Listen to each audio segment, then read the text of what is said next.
I've lived in Ridgewood Hollow for almost 9 years. It's one of those HOA-governed suburbs just outside Denver, cookie-cutter homes, neatly trimmed lawns, Christmas lights on timers, and board members who treat bylaws like gospel. But our house sat on the far end of the development near the tree line. Secluded, quieter. That's why I bought it. That and the detached garage with the woodpile shed I built myself. My name is Jack Delaney. I'm a retired firefighter, a widower, and a father to a 12-year-old daughter named Molly. My life now is simple. Keep the house running, make sure Molly's doing all right in school, and stay warm through the Colorado winters. That last part you'd think wouldn't be a challenge for a man who's chopped and stacked his own firewood every summer since he was 18. But you'd be wrong. The first signs of trouble came early this year, late October. A freak cold front rolled in, dropping temperatures below freezing nearly overnight. I wasn't panicking. I had 3 cords of seasoned firewood stacked and tarped in our backyard shed.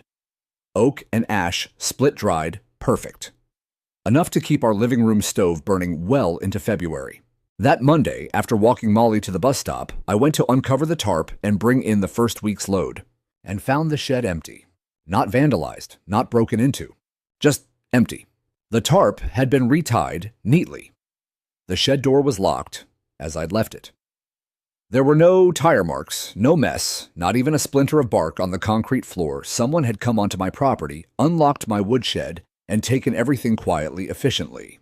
I stood there for a full minute thinking maybe I'd lost my mind. Maybe I was remembering wrong. Maybe I moved the cords to the garage earlier and forgot. But of course I hadn't. My back still ached from stacking the third cord just 2 weeks ago. I called my neighbor Donnie, a retired mechanic who lived 2 doors down, and sometimes helped me stack. "You didn't move any of my firewood, did you?" His chuckle turned into a cough. "I wish. My wife won't let me touch an axe anymore. See anyone near my yard recently?" There was a pause. "You don't know," he said, his voice lowering. "HOA sent a crew on Friday morning. Said something about a compliance concern. They were out there with a trailer. Thought you signed off on it." I hadn't signed anything. I hung up and checked my email. Nothing from the HOA. No notices, no violation forms, no warnings. Just the usual auto-blasted reminders about Halloween decoration guidelines and the upcoming board election. That night, the temperature dropped to 22 degrees. My backup space heater was barely enough to warm Molly's room. She was bundled under 2 blankets, a hat over her ears, but still shivering. I ended up dragging an old army sleeping bag into her room and sleeping on the floor beside her, listening to the wind claw at the windows. The anger came slowly first, as disbelief, then confusion, then a slow, crawling burn that spread from my jaw to my fists. Who the hell gave them the right? The next morning, I marched down to the HOA office. It was inside a repurposed model home near the neighborhood entrance. Warm and carpeted with a fake fireplace humming in the corner. Linda Whitmore, the HOA's compliance officer, was typing something at her desk when I walked in. She barely looked up. "Hi, Mr. Delaney. How can I help?" "I'd like to know why my winter firewood was stolen." She blinked, leaned back slightly. "I'm not sure what you mean." "My shed, my firewood. Gone."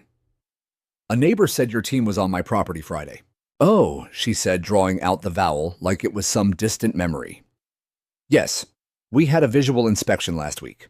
Your shed was noted as a visual violation, material stacked in a non-conforming area visible from the road. It's behind my house. Well, technically, any part of your property visible from a neighboring lot is subject to curb appeal regulation, Section 4.3a. And who approved removing 3 cords of firewood? The board. We followed procedure. You never notified me." She gave a tight smile. "We posted the notice on your front door." "There was no notice. It may have blown away in the wind." "And you didn't email call." She shrugged. "We acted in the interest of the neighborhood's aesthetic standards." I stared at her for a long moment, my hands clenched at my sides. "Where's the firewood now?" She tapped her keyboard. "The removal team was instructed to dispose of non-compliant material. I assume it was taken to waste management." "Bullshit. Firewood doesn't go to waste management. It gets burned or stored." I turned and walked out without another word. Back home, I opened the garage, fired up my old propane heater, and brought it inside. It hissed to life, glowing orange, but I knew the tank wouldn't last more than a day. And Molly was already coughing from the dry air. I sat in the dark that night staring at the cold fireplace, listening to the wind moan outside. Something inside me shifted, not rage, not vengeance. Something deeper, something colder. A decision. They thought I was some quiet old man they could push around. They forgot what I used to do for a living. They forgot I knew the law. By morning, I'd reread the Ridgewood Hollow HOA covenants, conditions, and restrictions. Every word of the 74-page PDF they email, with pride to new homeowners, as if it were a sacred manuscript. I found Section 4.3a, just like Linda quoted. It was vague, deliberately so. Something about outdoor storage of natural materials being subject to review and enforcement if they affect the neighborhood's visual consistency. It didn't say anything about removing property without notice. It didn't say anything about trespassing.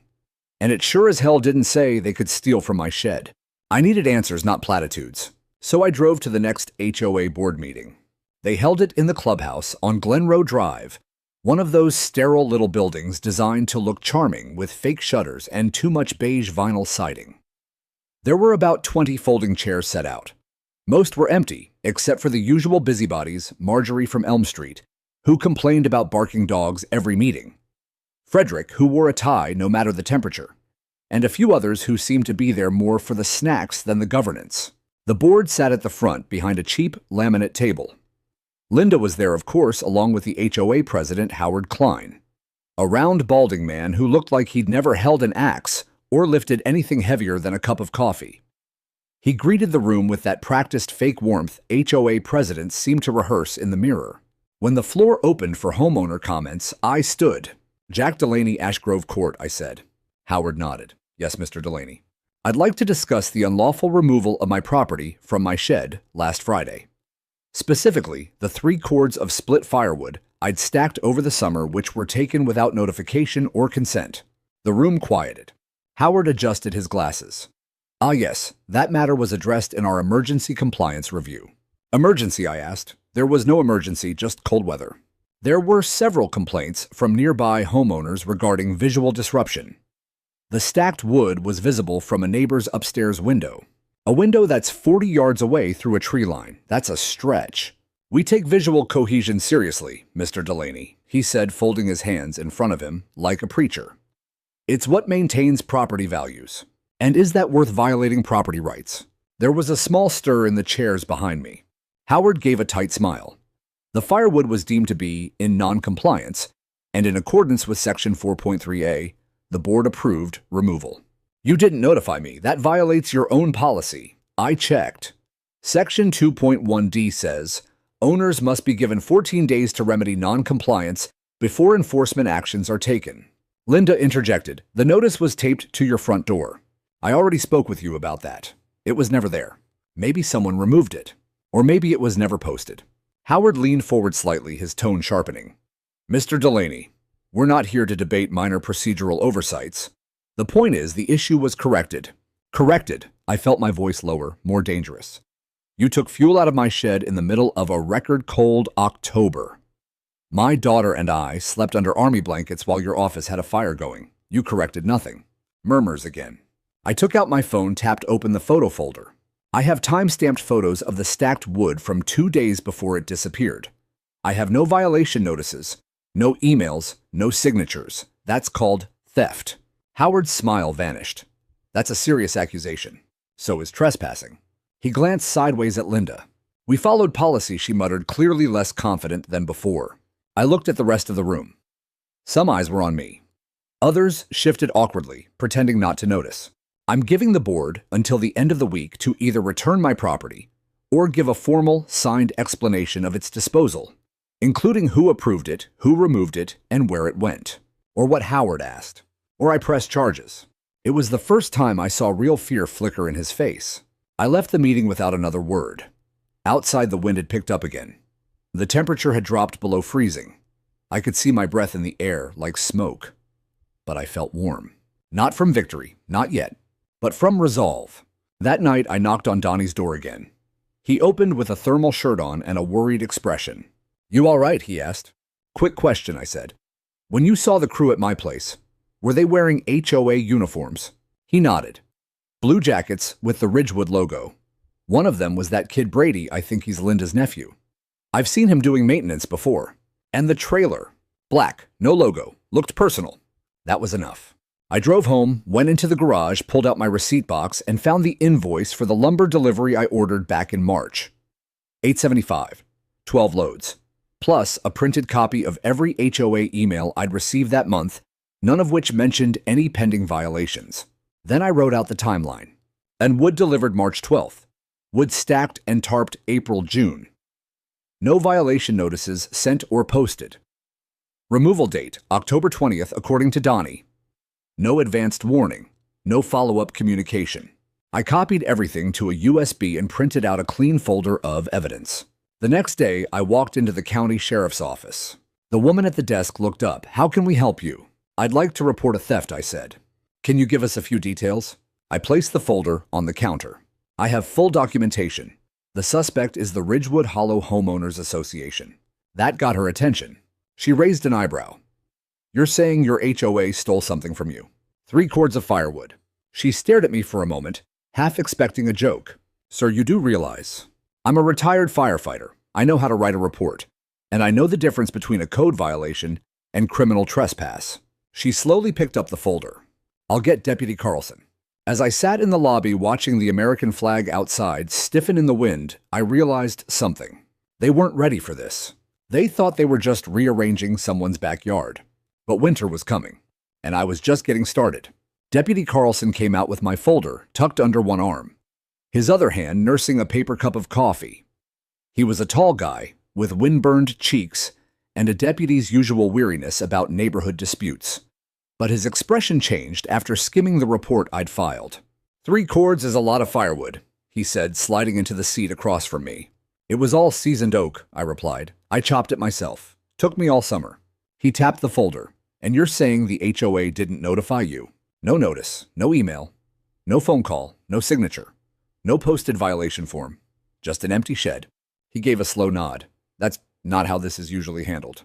"I'm not asking for a SWAT team," I said. "I'm asking for a theft investigation." They entered my property, took personal property worth nearly $1,000, and offered no lawful justification. Carlson leaned back, folding his arms. "You got any surveillance footage?" "No, but I've got a neighbor who witnessed the removal. Said the trailer they used wasn't marked. Said he saw a guy named Brady hauling the wood. HOA board member's nephew." That made him look up again. He wrote something in his notepad. "I'll have to follow up with them," he said. "But I can't promise an arrest. HOA cases get messy. Civil versus criminal, it's a fine line." "Let me guess," I said. "You've had complaints like this before." "Plenty. Usually over lawn height or mailbox colors, but this is new." He closed the folder and stood. "I'll get statements. Files open. You'll get a case number by tomorrow." That was something. I left the sheriff's office, got back in my truck, and sat for a while, engine off, just watching snow flurries start to fall against the windshield. The kind of flakes that melt instantly, early warnings. A whiteout was coming.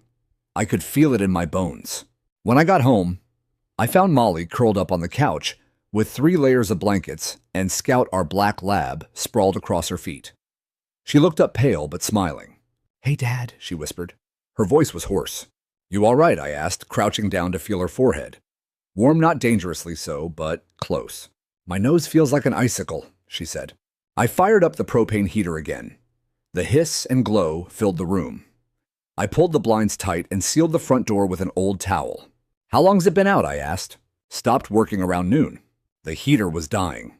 Only half the orange elements lit up now. I made a mental note to refill the propane tanks tomorrow.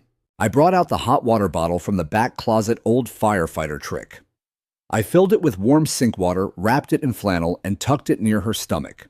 Molly gave me a faint smile. "You're like a furnace." I smiled, but inside I was boiling. This wasn't just about firewood anymore. This was about safety, about dignity, about the sick irony of an HOA touting neighborhood integrity while leaving a kid to freeze in her own home. I called the HOA office that evening. No answer. Left a message. "Howard, Linda, this is Jack Delaney. My daughter's sick. We have no heat. You took my winter supply. I filed a theft report. The sheriff will be contacting you. I suggest you start getting your statements straight." No response. That night, we bundled up in the living room. I kept the propane heater on its lowest setting to conserve the little fuel left. I lay on the floor in my flannel coat and held Molly's hand under the blankets. Her breathing was shallow. Scout didn't leave her side. It was quiet, eerily so. No sound of cars, no neighbors talking. Just wind tapping against the windows and the distant creaking of tree limbs under frost. In the middle of the night, I heard something. A vehicle. I got up, walked to the window, and peeked through a slit in the blinds. A black pickup truck, unmarked, rolling slowly down the street with no headlights.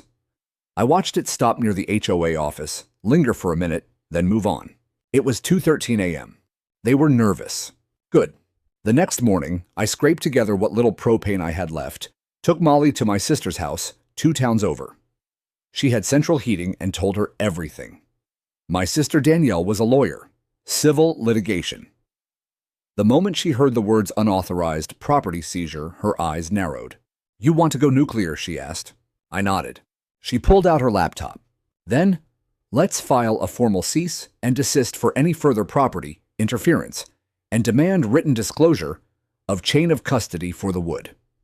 If they fail to comply, we escalate. I'll draft it under your name as a homeowner. It took her an hour. The document was clean sharp and laced with legal warning shots. She knew how to write in a way that made bureaucrats sweat. I drove back to Ridgewood Hollow and slid the letter under the HOA office door before 10 a.m. That afternoon, I got a phone call. "Private number," I answered. "Mr. Delaney," the voice said. "Male, young." "Yes. This is Brady. I just wanted to say I didn't know what I was doing. I thought we had permission." Linda said it was all approved. "You loaded my wood. I just followed instructions. They said you were notified. You saw the shed was locked. You unlocked it anyway." There was silence. "I'm sorry," he said, barely audible. I shouldn't have touched it. I let him sit in that silence for a few seconds more. "Thanks for your honesty," I said at last. "You might want to say the same thing to the sheriff." I hung up. I'd just won my first witness. That night, as I sat again on the cold floor of my half-warm living room, I felt something begin to shift, not just in the story, but in the air around the neighborhood. I wasn't the only one who had been pushed around. I was just the first one to push back. 3 days after the sheriff opened the case and my sister's cease and desist letter landed at the HOA's feet, things began to crack. The silence from the board had turned from arrogant to frightened. I could feel it in the way their weekly update emails, usually dripping with cheerful threats about landscaping fines, suddenly got shorter, more generic. No mention of wood, no mention of me. They were retreating behind bureaucracy, but I wasn't letting up. Molly was still at Danielle's. Her fever had broken, thank God, but her cough lingered. I wanted her home. I wanted her warm. I wanted her safe. And I wanted the people who thought they could mess with us to face what they'd done. It was Thursday morning when I ran into my neighbor across the street, Harold. He was an older guy, Vietnam vet, cane walking, and tough as iron. He waved me over while feeding birds from a bucket of cracked corn. "I heard you filed a police report," he said without preamble. "I did." "Good," he said. "About damn time someone stood up to them." I tilted my head. "You too." "They fined me last winter for leaving a snow shovel visible on my porch. Called it equipment clutter." He snorted. "I'm 83. Where do they expect me to keep it up a tree?" I gave him a half smile, then asked, "You didn't happen to see where my wood went, did you?" He nodded slowly. "Didn't see them take it, but I saw where they put it." My spine straightened. "Go on." 2 nights ago, just after that letter you dropped off, HOA clubhouse chimney was smoking. They had a fire going inside. Thought that was odd since they never used that place in winter. No insulation. I walked Scout past it later that night. The glass doors were open in the back, and I saw a stack of logs inside. Oak. Split just like yours. I didn't speak, I didn't blink. Harold kept going. And yesterday morning, I saw one of their trucks unloading wood into that weird prefab storage container behind the HOA office. No labels, just a beige box they set up this fall. Guess what I saw sticking out the side? What? An old yellow bungee cord. Same kind I saw you use on your tarps. That was all I needed. I shook Harold's hand. You just made my day. I got in my truck, pulled around the loop to the backside of the HOA clubhouse, and parked 2 houses away. Walked the rest of the way like I was just out for a stroll. And there it was. The storage container was locked, but the back vents were wide enough to see inside. I cupped my hands against the grate, peered in. Wood. Stacked, dried. My split pattern. I always notched the ends when I split logs, a habit from firefighting days, to check seasoning lines. The notches were there. I wasn't imagining it. I took out my phone, snapped pictures from every angle I could. The container, the bungee cord, the trailer tire marks in the frozen mud nearby. Then I walked up to the clubhouse back doors and looked through the glass. More wood. A half-burnt log still sitting in the ashtray of the indoor fireplace. I snapped another photo. Then I drove straight to the sheriff's office and handed the pictures to Deputy Carlson. Well, he said, flipping through the stack, this changes things. They didn't dispose of it, I said. They appropriated it, used it, stored it, lied about it. He rubbed his jaw. Which means this might cross the line from civil enforcement to misappropriation of private property. That carries weight. You need a warrant, I asked. He nodded. To search the container, yes, but with what we have, I can speak to the DA. I left the station with a copy of the complaint filed. The case number was real now. The law was in motion. But as I drove home, I felt the familiar unease that comes when predators get cornered. HOA boards, like bureaucracies, don't go down gracefully. They claw, smear, and twist. That afternoon, I found an envelope taped to my front door. No return address, just my name in cheap ink. Inside was a single sheet of paper. No signature, no letterhead. Drop the complaint, and we'll return your wood. Keep pushing, and we'll cite you for unauthorized storage again. Consider this your warning. That was it. No name, no one brave enough to own it. They didn't know who they were dealing with. I scanned the letter, emailed it to Danielle, then forwarded it to Deputy Carlson. He responded an hour later. Threats tied to active investigations, ill's bad idea. We're forwarding to the city attorney. I called Molly that night. She sounded better. Are they in trouble yet? She asked. I smiled. Let's just say they're sweating. She giggled, even without your firewood, especially without it. I missed her laugh. Missed her feet tapping on the hardwood.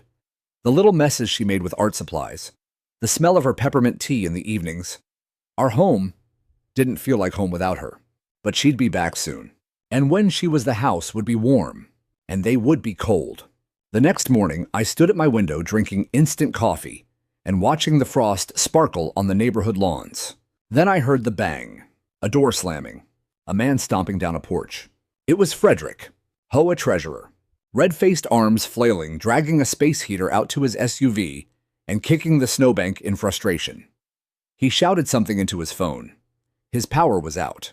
I turned on the news. A polar front was descending across the county. Power lines were buckling.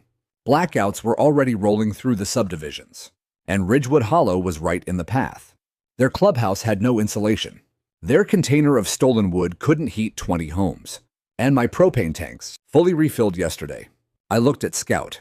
He wagged his tail once, then sat next to the heater. Smart dog. This was going to be a cold weekend. For some. That Friday morning, the snow came hard.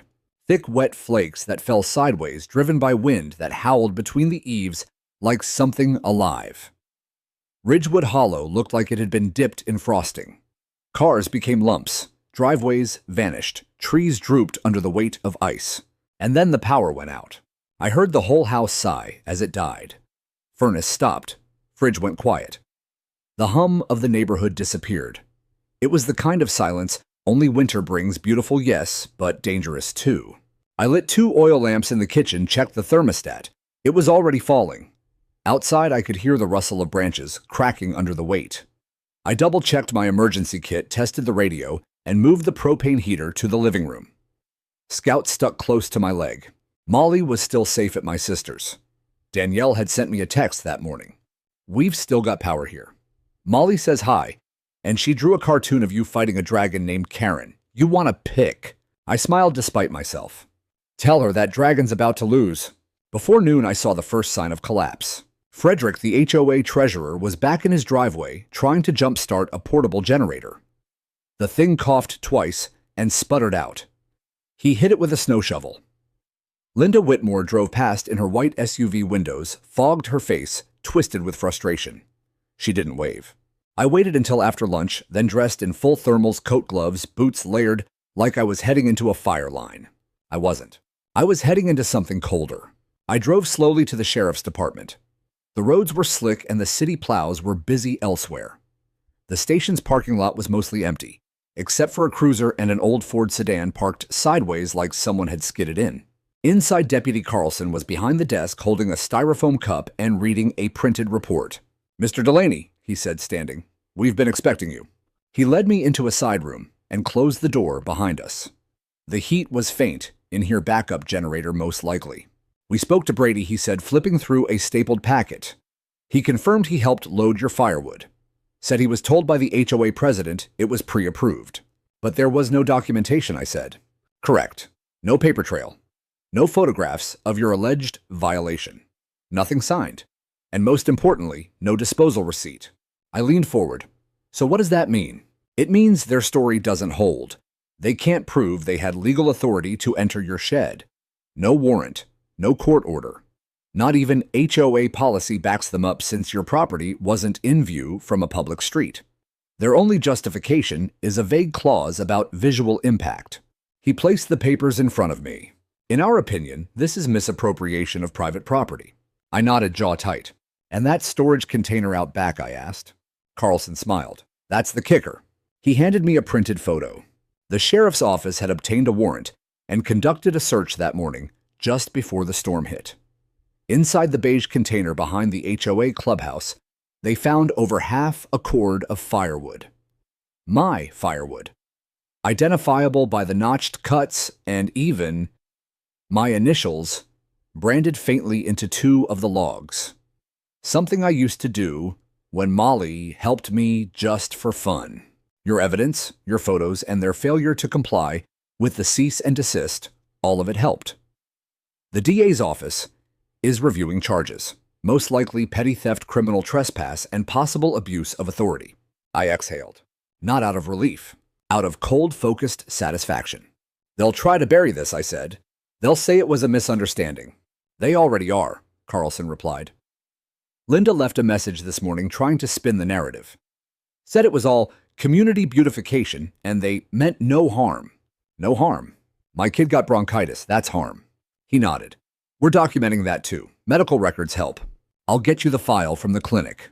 I stood and zipped my jacket. As I reached the door, Carlson said, "You did the right thing, Jack. I did what they made me do." Back home, I parked the truck just in time to see Howard Klein, the HOA president, trying to shovel snow out of his driveway with a plastic dustpan. His cheeks were bright red, scarf tangled, one glove missing. I watched as he gave up, dropped the pan, and leaned against his mailbox, defeated. He saw me, and I smiled. That evening, I warmed soup on the propane burner and texted Danielle to bring Molly home the next day. Power wasn't back yet, but the house was ready. I'd picked up a new load of firewood paid for with the $200 refund the HOA had sent quietly that morning, no note attached. I took it anyway. Scout barked once at the door. I opened it. Harold was standing there with two thermoses in hand. "Coffee," he said. "One's got whiskey. I forget which." I laughed and let him in.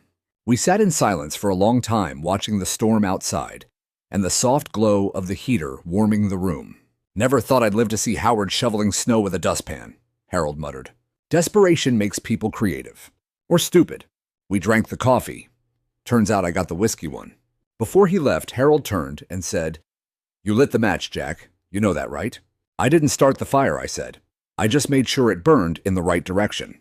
When the door closed behind him, I walked to the window. The neighborhood was still and white. But under all that snow, things were shifting. And the people who once played gods with bylaws and fines, they were finally feeling the cold. Saturday morning dawned like something out of a postcard, sunlight bouncing off snow-blanketed roofs, icicles hanging like teeth from every gutter. Beautiful, yes, but still cold. Power hadn't returned to Ridgewood Hollow, and now the HOA board was facing a far greater storm than anything nature could conjure. I'd just finished stacking a second batch of firewood behind the garage when my phone buzzed. It was Danielle. "They're being called in," she said without even saying hello. "Howard, Linda, and Brady, all scheduled for interviews this morning." "Voluntary?" I asked. "For now, but they're rattled." Howard left a voicemail on my law firm's answering machine, begging to talk off the record. I chuckled. He's too late for that. "And you'll want to know this too," she added. The HOA sent a neighborhood-wide email this morning, trying to get ahead of it. I checked my inbox. Sure enough, there it was. Subject line: a message from the Ridgewood Hollow Board. Clarification and community integrity. I clicked. In recent days, misunderstandings have arisen regarding the board's efforts to uphold Ridgewood's aesthetic standards. We regret any distress caused by recent enforcement actions. These were never meant to harm or inconvenience any homeowner. We continue to cooperate with local authorities and appreciate the community's patience as we work through this matter.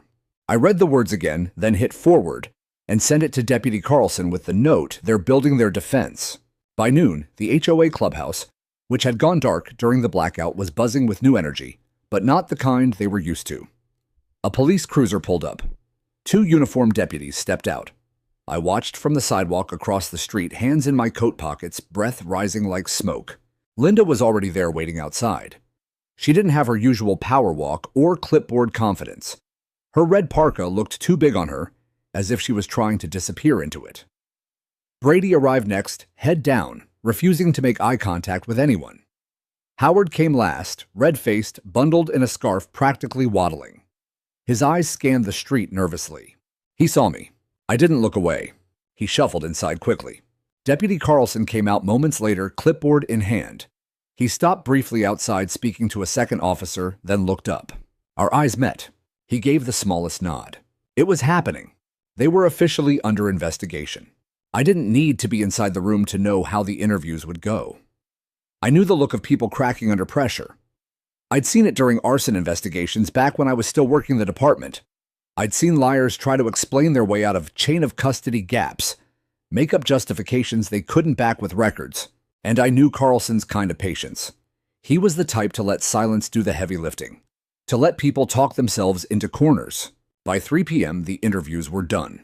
Linda walked out first, face, blank lips, pinched, clutching a folder to her chest, like it might protect her from the cold or from guilt. Brady followed a few minutes later, looking pale and glassy-eyed. Then Howard, slower, more careful, like a man who knew the ground beneath him was beginning to crack. I walked past them casually as they reached the parking lot. Howard hesitated when he saw me. Jack. I stopped. Save it, I said, voice low. You should have knocked on my door. Instead, you broke the law. And now you've got cops chasing you through your own rules. He looked down, then said the one thing I didn't expect. It wasn't supposed to go this far. Then you shouldn't have gone that far. I left him standing there. Back home, I poured myself a cup of black coffee, sat at the window, and watched as neighbors began to emerge from their houses. Word was spreading. It always did in Ridgewood Hollow. And this time, people weren't avoiding my eyes. They were nodding, acknowledging, some even waving. One of them, Carmen, a single mom 2 doors down, walked up the path with a cardboard box. I heard what you did, she said, handing it over. This is from a few of us. Extra firewood, just in case. I opened the box, small logs, kindling, even fire starters. Thank you, I said, surprised. No, she replied. Thank you. They fined me for letting my kid's bike sit on the lawn. Made me cry, and I didn't fight back. But you stood up. And now maybe they'll think twice. I closed the door after she left, holding the box in both hands, feeling something I hadn't felt in a while. Community. Not the kind they write into HOA rulebooks. The real kind. People watching out for each other. People who've had enough. That night, the temperature dropped to 9 degrees Fahrenheit. Still no power. But I sat warm inside my house, fire crackling, Scout curled up by the hearth, and Molly sleeping soundly in her room again. Outside, the wind battered the HOA signs, staked at the neighborhood entrance. They flapped and bent in the cold. I wondered how long before they fell. The storm didn't pass, it doubled down. By Sunday morning, Ridgewood Hollow was buried in nearly 3 feet of snow. The sky had gone that peculiar shade of white-blue that promises more, and the wind howled through the pine belts like a living thing. It wasn't just cold anymore. It was dangerous. The power outage stretched into its 3rd day. The power company hotline had a recorded message. Due to high demand and difficult road conditions, restoration may take 48 to 72 additional hours. Translation, we were on our own. And the HOA, they were unraveling. I knew because they knocked on my door. It was just after noon. Scout barked before the knock even came. He must have sensed the desperation on the other side. I opened the door to find Linda and Frederick standing there, shoulders hunched against the cold faces, wind-chapped and flushed. Linda's red parka had lost all its authority. Frederick was visibly shivering. Mr. Delaney, she said, voice strained. We were wondering if You might have any extra heat sources. The clubhouse generator failed this morning. I leaned against the frame. That's rough. Frederick tried to step forward. Some of the elderly residents don't have space heaters or fireplaces. We're trying to help coordinate warming shelters, but the roads are iced. I said nothing. Linda's lips were trembling now, either from the cold or the shame. Maybe both. We know we made mistakes, she added. We never meant to endanger anyone. We misjudged things. I looked over her shoulder at the neighborhood. House after house was dark, their windows fogged with frost. Curtains drawn. Shadows of people inside bundled in layers. I imagined Carmen and her little boy curled up in a sleeping bag. Harold huddled under quilts. Ridgewood Hollow had become a silent frozen village, and this HOA, so proud, so unyielding, had no idea how to fix it. But I did. Come inside, I said quietly. They looked surprised, relieved. I led them into the living room, where the propane heater glowed and the fire in the stove cracked warmly. Scout sniffed them both and wandered off. I didn't offer them tea. I didn't offer them seats. I wanted them to feel the warmth, but also the weight. This, I said, motioning to the flames, was built with the same type of firewood you stole. Frederick lowered his head. Linda's voice cracked. We thought it would be temporary, that we could just remove the pile and store it until a board meeting. But it got cold so fast. You lied, I said. You said it went to disposal. You said you posted a notice. You didn't. You took it for yourself, for that clubhouse fire, for your own comfort. And my daughter got sick. Silence. Linda pulled something from her coat pocket, a small notebook. She fumbled with the pages and then handed it to me. Inside was a handwritten apology, sloppy but genuine, from Brady. Mr. Delaney, I didn't know what I was doing was illegal. I was following instructions, but that's no excuse. I never should have touched your property. I'm sorry for what happened to your daughter. I hope you can forgive me someday. It wasn't typed. It wasn't corporate. It was human. He gave it to us yesterday, Linda said. We're trying to make it right. I stared at it, then walked over to my desk and returned with a folded piece of paper, my printed copy of the formal complaint filed with the sheriff. Their names listed. Evidence tagged. I placed it gently on the table between us. The sheriff already has this, I said. But I've been told that if restitution is made and accountability taken before charges are finalized, some of the penalties could be reduced. They both stared at it like it was a lit fuse. What do you want us to do? Frederick asked quietly. Public apology, hand-delivered, to every home you ruled over this year. Signed, acknowledging the theft and the lie. Linda swallowed. And the firewood. You'll replace every stick, or reimburse it at market value plus damages, and then resign, all of you. Entire board, step down. Linda looked like she might argue, but didn't. Frederick exhaled like he'd been holding his breath for 3 days. We'll do it, he said. Before the next board meeting, I added. And if I hear you threatened anyone into silence or blamed this on Brady, I'll make sure you face criminal prosecution. I'm not bluffing. Linda nodded. They left 20 minutes later, warmer than when they came in. I watched from the window as they trudged through the snow, smaller now, no longer giants looming over this neighborhood. And that evening, the blizzard reached its peak. Wind gusts shook the glass. The snow blew sideways in great veils. A street lamp cracked and went dark. I loaded more wood into the stove, boiled water on the propane burner, and made tea with Molly, who had returned that morning and was drawing Scout in her notebook. Outside Ridgewood Hollow sat cold and buried. Inside our little home glowed. That night I slept soundly for the first time in weeks. Because power wasn't just coming back. Power was shifting. And now, for the first time, it belonged to the people who lived here, not those who ruled over them. The morning after the blizzard, the world had transformed. Everything was silent, like the snow itself had swallowed sound. Ridgewood Hollow looked like a frozen postcard. White rooftops sagging under the weight driveways, still invisible mailboxes buried to the flag. But in that quiet, something had shifted, not just the weather, not just the power grid. Control. It no longer belonged to the board. And I knew it the moment I stepped out onto my porch and saw the crowd. Neighbors bundled in coats and scarves, boots crunching on ice, slowly gathering on the corner lot across from the HOA office. Nobody was shouting. There were no signs or chants. Just residents, cold, tired, angry, showing up, together. I sipped my coffee wrapped in my flannel coat, Scout beside me. The propane heater inside kept Molly warm. The wood stove was humming. I had heat light and dignity. Most of them didn't. I could see Carmen hugging her boy close to her chest, rubbing his back. Harold leaned on his cane wrapped in 3 scarves and what looked like 2 coats. Even Marjorie from Elm Street, who once reported me for improper seasonal decor, stood in the circle. That told me everything. The HOA's mask had finally slipped. By 9 a.m., Howard emerged from the clubhouse, squinting against the sun, reflecting off the snow. He wasn't dressed for the cold, just his usual long coat and gloves, the ones he wore when pretending to be more important than he was.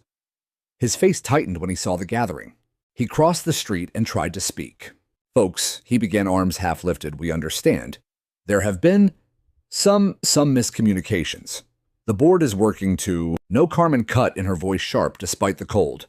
No more statements, just answers. Someone else called out, "Where's the firewood you took?" Another, "My grandma's been sick in a cold house for 3 days. Who's paying her heating bill?" Howard's jaw moved, but no sound came. He looked at me across the street, almost like pleading. I didn't move, just lifted my mug and took another sip. Deputy Carlson's cruiser rolled up right then. Perfect timing.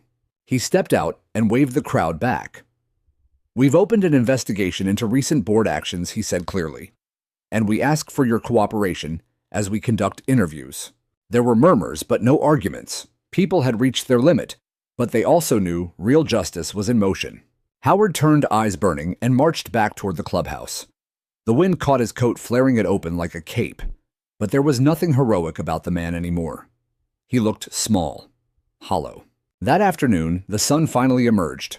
The snow began to shift, cracking, melting in places. Ice dripped from rooftops in rhythmic taps. Power was still out, but there was light now.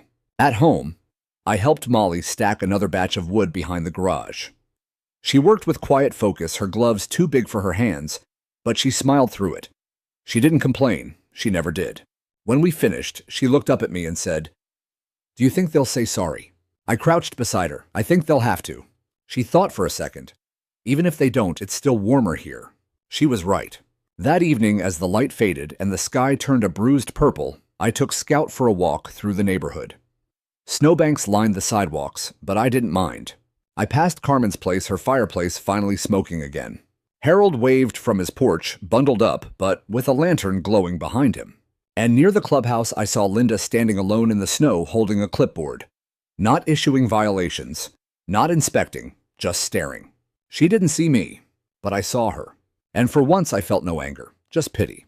People like her had built their lives around rules, boundaries, and control, believing it would keep them safe. But when real life knocked, when storms came, when power failed, when neighbors suffered, they didn't know what to do. Because real strength doesn't come from fines or memos. It comes from showing up with firewood, with a thermos, with a quiet kind of resolve that doesn't shout but doesn't bend either. That night we roasted marshmallows over the stove. Molly laughed when one caught fire, waving it like a torch before blowing it out. Scout curled at her feet. I looked around our living room, warm flickering with orange light, and realized this wasn't just survival. It was victory. Not because I'd humiliated the HOA, but because I'd reminded them and the rest of Ridgewood Hollow what real community looks like. The snow would melt, the board would fall, but the memory of what they tried to take and what we refused to surrender would stay. Warmth, home, dignity. The courtroom was smaller than I expected, just a long wooden bench, faded carpet, and a judge who looked like she'd rather be anywhere else. But justice doesn't need to look impressive, it just needs to show up. And that day, it did. It was 2 weeks after the storm, and Ridgewood Hollow had mostly thawed. Power restored, roads cleared. But the temperature in the community still cold, especially toward the board members who had gone conspicuously silent. The HOA had issued a single newsletter claiming they were under review and board meetings were postponed until further notice. But I wasn't postponing anything. My case had been filed under small claims, technically a civil matter. Property theft under 1,000 plus damages. But when Deputy Carlson sent his report to the county clerk, the DA tagged on allegations of willful misconduct and abuse of position. That made it more than a homeowner squabble. It made it a public embarrassment. Danielle sat next to me at the plaintiff's table, in a tailored gray blazer and glasses that made her look even scarier than I remembered from her law school days. Across from us were Howard Klein, Linda Whitmore, and their lawyer, a smug man in a charcoal suit who kept calling everything an unfortunate misunderstanding. When the judge entered, we stood, then sat. Mr. Delaney, the judge began, peering over the rim of her glasses. You allege that the defendants acting in their capacity as HOA board members unlawfully entered your property and removed personal property. Is that correct? Yes, Your Honor. And you are seeking compensation in the amount of $875 for the firewood, plus damages of $2,000 for medical bills, heating expenses, and distress. Yes. The judge turned to their lawyer, Mr. Caldwell. He stood, buttoned his jacket, and launched into a rehearsed speech about policy enforcement, aesthetic consistency, and the unfortunate lack of written communication. We acknowledge that a procedural oversight occurred, he said. However, the board acted in what they believed to be the best interests of the community. There was no malicious intent. The judge raised an eyebrow. Mr. Caldwell, your clients entered a private shed on private property and removed material they did not own. Was that firewood ever returned? No, Your Honor. It had already been used during the winter storm. And did your clients ever obtain written consent, a warrant, or a signed violation notice from Mr. Delaney? No, but we contend. I've heard enough. Danielle stood calm and cold. Your Honor, she said, in addition to the lack of due process, we have proof that the defendants knowingly misrepresented their actions. They claim the wood was disposed of when, in fact, it was stored behind the HOA office and used to heat the board's private clubhouse. She handed over a packet of printed photos, time-stamped, annotated. The judge flipped through them. I also have a letter from Brady Whitmore, a board intern, who admits to loading the wood and being told to keep quiet. More papers exchanged. Howard shifted in his seat, fidgeting. Linda stared straight ahead, like she'd left her soul in the parking lot. Caldwell tried to object, but the judge silenced him with a look. When all the evidence was submitted, the judge sat in silence for almost a minute. You could hear the ceiling fan squeak in lazy circles. Finally, she spoke. This is more than a procedural oversight. It is a blatant misuse of authority by individuals entrusted with community governance. I am awarding Mr. Delaney $875 for the value of the firewood, plus $2,000 in compensatory damages. Furthermore, I am referring this case to the State Housing Authority for formal review of Ridgewood Hollow's HOA board. Howard's jaw dropped. The judge stood. Court is adjourned. Gavel. Exit. It was done. Outside the courtroom, cameras waited local news outlets that had caught wind of the story once the sheriff's report became public. I waved them off, but Danielle gave a short statement about community over control and the importance of respecting property rights. Linda avoided eye contact as she walked past us. Howard tried to say something, his lips parted, but I turned away before he could. Back at home, I found a letter tucked into my mailbox. Handwritten, no envelope. You were right.